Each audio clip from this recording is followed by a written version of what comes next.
सतनाम साखी। आज सदगुरु स्वामी अशोक प्रकाश महाराज जी के चालीहे का 27वां दिन।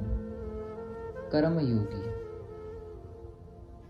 क्या होता है कर्म और क्या होता है कर्म योग? योग का मतलब तो होता है जुड़ना, लेकिन कर्म योग में योग का मतलब कर्म से जुड़ना नहीं है। कर्म योग एक ऐसा साधन है जिसे साध कर इंसान कर्म करके भी उससे न्यारा ले सकता है।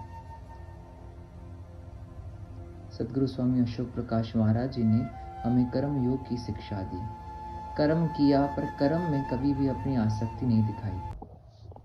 कर्म करते करते कर्म से किनारा करना, ये हमें सदगुरु महाराज जी ने सिखाया। हरिद्वार में जब नाली में कचरा फंस गया था, पानी भर गया था, पानी नाली से बाहर निकल रहा था, तब सदगुरु महाराज जी ने किसी कर्मचारी के आने का इंतजार नहीं किया।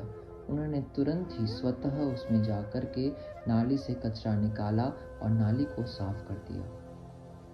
कर्म करके भी उन्होंने अपने आप को उससे दूर कर लिया। कभी भी उसका कर्तृत्व अपने ऊपर धारण नहीं किया। कर्तृत्व धारण नहीं किया तो भोक्तृत्व भी उनको प्राप्त नहीं हुआ।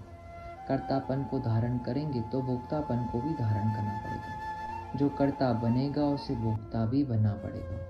इसके लिए कर्म योग की सही परिभाषा तो यही है कि कर्म करो, लेकिन इस प्रकार से कि कर्तापन कभी धारण ना हो। कर्तापन हमेशा भगवान पे हो। कर्म हम करें, कर्ता भगवान बने। इसके बाद जो भोक्ता होगा वो भी हमें नहीं बनना पड़ेगा। कर्म से न्यारे रहना, कर्म में नहीं अटकना, यही कर्म योग है।